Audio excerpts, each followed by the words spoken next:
Салма, таке. Бұлай болған. Міне хе дайындалып жатыр міне. Такең міне. Өсте отырып міне. Міне. Мәкең. Мұқағали Мақатаевты рыбалкаға алып барған ғой бәрі. Орысы бар, қазағы бар. Сонымен жаңағы дастарханда отырады. Ол енді өзі орысша жақсы білмейді. Орысша сөйлемейтін деп.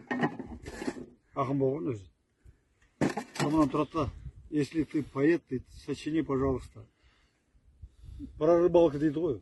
Я, мына не дейді дейді. Қасында тұрған достар айтады. Мына рыбалка туралы басқа өлеңдердің бәрін дайындап, жаңа шығарады екенсіз жүрегіңізден. Балық туралы нағып шығармайсыз дейді ғой.